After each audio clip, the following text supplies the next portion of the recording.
Students अपने lecture को continue करते हैं। जिस तरह के हमने दो फैक्टर्स पढ़े कि जो फोर्स है वो किन किन फैक्टर्स पर डिपेंड करता है, सो इसके लिए हमने दो स्मॉल रिलेशंस बना लिए। एक हमारे पास है डिस्टेंस स्क्वायर का कि फोर्स डिस्टेंस के स्क्वायर के लिए इनवर्सली प्रोपोर्शनल है, इक्वेशन 1, और इसी तरह इन दोनों के प्रोडक्ट के डायरेक्टली प्रोपोर्शनल है, इसको हम इक्वेशन 2 का नाम दिया। अब देखें जो हमारे पास इक्वेशन दोनों बन रहे हैं, अगर उनका लेफ्ट साइड अब देखें, सो चूंकि वो सेम है, ये भी फोर्स है हमारे पास, दो चार्जेस के दरमियान ये भी फोर्स है, तो इन दोनों को हम कंबाइन कर सकते हैं। किस तरह इनको कंबाइन कर सकते हैं? देखिए चूंकि हम इन दोनों के दरमियान फोर्स और इनकी जो फैक्टर्स है उनके दरमियान इक्वेशन बनाना चाहते हैं, सो यह आ जाएगा फोर्स इज प्रोपोर्शनल टू, और जो राइट साइड है हमारे पास वो दोनों मल्टीप्लाई हो जाएंगे। एक हमारे पास है 1/r², 1/r², और दूसरा हमारे पास है Q1 मल्टीप्लाई बाई Q2, ये आ गया, दोनों मल्टीप्लाई हो जाएंगे। ये हमारे पास है मल्टीप्लिकेशन साइन।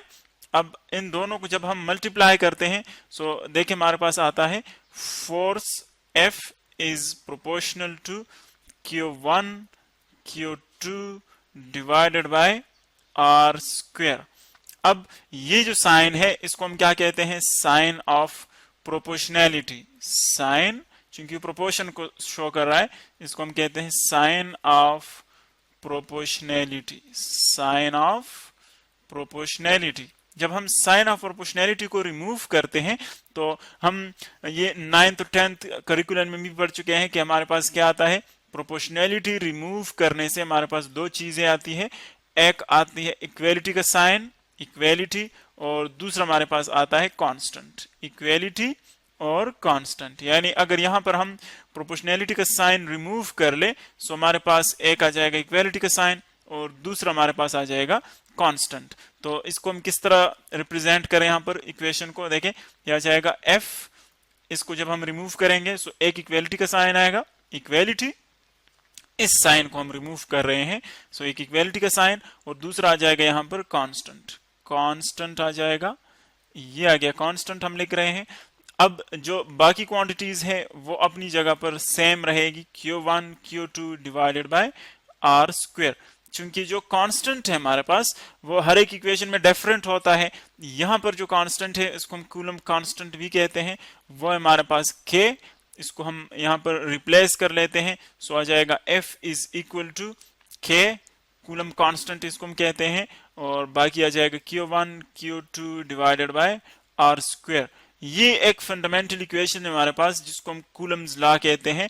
ये एक्चुअली हमें क्या बताता है कि जो डिस्टेंस का स्क्वायर है और जो प्रोडक्ट ऑफ चार्जेस है उनका F फोर्स के साथ क्या रिलेशन है, किस तरह उन पर डिपेंड करता है फोर्स। तो इस इक्वेशन से हम कोई भी जो हमारे पास क्वांटिटी है वो हम इजीली कैलकुलेट कर सकते हैं। अब अगर आप देखें जो K हमारे पास आ गया, K उसको हम क्या कहते हैं? कूलम्स कांस्टेंट, कूलम कांस्टेंट, और इसकी जो वैल्यू है हमारे पास कूलम कांस्टेंट की जो फाइंड की गई है वो है approximately 9 × 10⁻⁹ newton metre square, newton metre square पर कूलम स्क्वायर। अब देखिए इसकी यूनिट आप यहां से इजीली देख सकते हैं। जब आप K फाइंड करते हैं सो r² यहां पर आ जाएगा, देखिए r² यहां पर आ जाएगा, Q1 Q2 पर डिवाइड हो जाएगा, सो ऊपर आ जाएगा फोर्स और r², और नीचे Q1 Q2, सो न्यूटन मीटर स्क्वायर पर कूलम स्क्वायर आ जाएगा।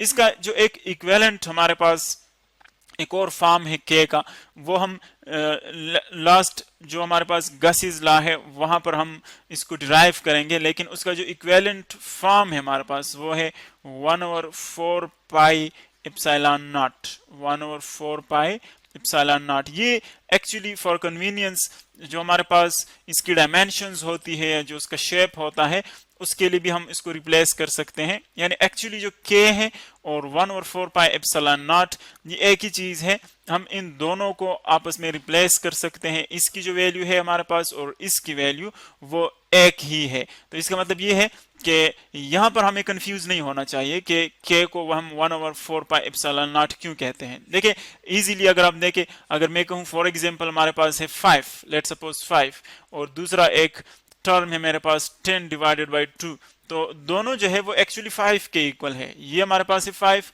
और ये भी 5 के इक्वल है। सो यहाँ पर कोई कंफ्यूजन नहीं होना चाहिए, k और 1/4 पाई एप्सिलॉन नॉट ये एक ही चीज है। जस्ट इसको जब हम डिराइव करते हैं तो जो डायमेंशंस होते हैं वो वहां पर हम यूज करेंगे कि यहाँ पर 4 पाई क्यों आता है, और यहां तक आप ये कंसिडर कर ले कि ये एक ही चीज है, k और 1/4 पाई एप्सिलॉन नॉट। और यहाँ पर जो एप्सिलॉन नॉट है वो एक्चुअली क्या है, permittivity of free space, permittivity of free space, permittivity of free space.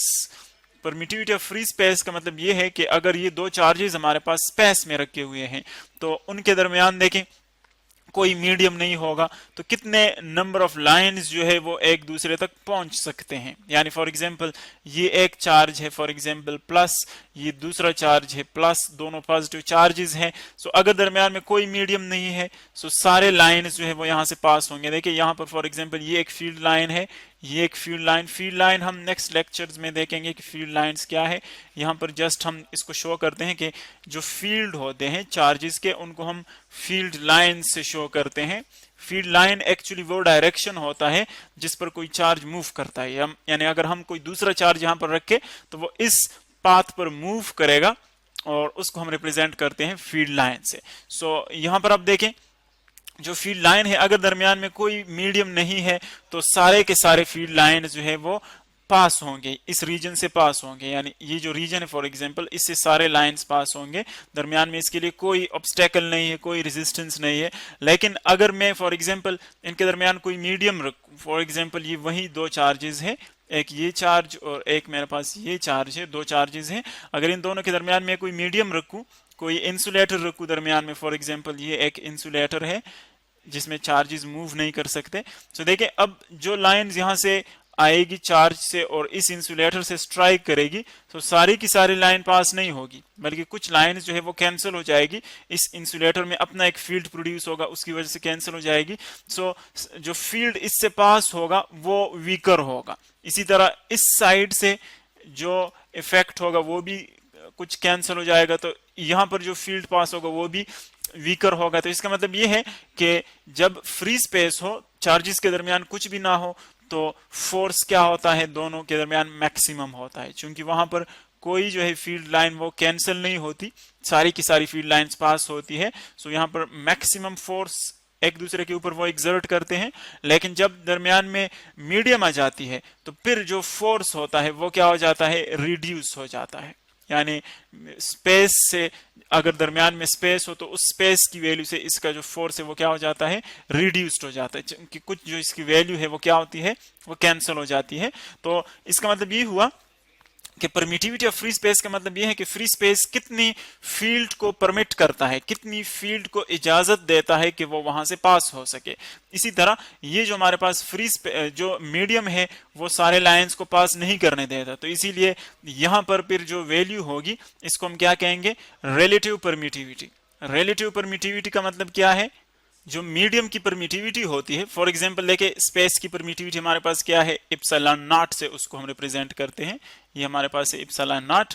और जो मीडियम की होती है उसको हम जस्ट इप्सिलॉन से रिप्रेजेंट करते हैं। तो जो रिलेटिव परमिटिविटी है उसका मतलब ये है कि दोनों की रेशो क्या है, यानी जो हमारे पास रिलेटिव परमिटिविटी है इप्सिलॉन आर वो इक्वल होगी इप्सिलॉन यानी जो मीडियम की परमिटिविटी है डिवाइडेड बाय एप्सिलॉन नॉट यानी जो फ्री स्पेस की परमिटिविटी है। तो इसका मतलब ये हुआ कि जो मीडियम की परमिटिविटी है वो हम किस तरह फाइंड कर सकते हैं, बोथ साइड्स एप्सिलॉन नॉट से मल्टीप्लाई कर ले, ये यहाँ पर भी मल्टीप्लाई कर ले। सो देखिए ये दोनों कैंसिल हो जाएंगे। सो हमारे पास जो एप्सिलॉन की वैल्यू है वो आ जाएगी एप्सिलॉन नॉट एप्सिलॉन आर। इसका मतलब है कि एप्सिलॉन की जगह हम क्या पुट करेंगे, एप्सिलॉन नॉट एप्सिलॉन आर। तो उसी इक्वेशन में हम ये एप्सिलॉन की वैल्यू पुट कर लेते हैं। देखिए अगर हम एप्सिलॉन की वैल्यू पुट कर लें फोर्स की इक्वेशन में तो हमारे पास बन जाएगा एफ जो कि कूलम फोर्स है इज इक्वल टू के की जगह हम ये वैल्यू पुट करेंगे 1/4 पाई। चूंकि जब हम वैक्यूम यूज करते हैं तो वहां पर हमारे पास एप्सिलॉन नॉट होता है, लेकिन जब हम कोई मीडियम यूज करेंगे तो फिर ये वैल्यू उसकी होगी एप्सिलॉन। और एप्सिलॉन की अगर आप वैल्यू देखें, अगर आप ये पुट कर लेते हैं या इसकी जगह ये दोनों जो है हमारे पास सिमिलर चीजें हैं। सो इसकी जगह हम ये पुट कर ले तो ये बन जाएगा एप्सिलॉन नॉट इसमें वैल्यू पुट करते हैं, एक हमारे पास रिलेटिव परमिटिविटी की वैल्यू आ गई, एक सब्सटेंस की परमिटिविटी की वैल्यू है, और एक जो एप्सिलॉन नॉट है वो हम यूज करते हैं एयर के लिए या फिर वैक्यूम के लिए। सो आप देख रहे हैं कि यहाँ पर हमारे पास जो वैल्यू है वो हो जाएगी epsilon naught into epsilon R, यानी ये एप्सिलॉन की वैल्यू आ गई जो हम किसी सब्सटेंस को यूज करते हैं जब चार्जेस के दरमियान, तो फिर उसकी वैल्यू आएगी। और ये के की वैल्यू आ गई, और इसी तरह जो चार्जेस हैं उनका प्रोडक्ट आ जाएगा Q1 Q2 divided bye are square. ये हमारे पास वैल्यू आ जाएगी फोर्स की, यानी जब हम एयर या वैक्यूम के अलावा कोई दूसरा डाइलेक्ट्रिक या कोई मटेरियल रखते हैं, वो कंसीडर करते हैं चार्जेस के दरमियान, तो फिर हमारे पास जो फोर्स है वो हम इस इक्वेशन से कैलकुलेट करेंगे।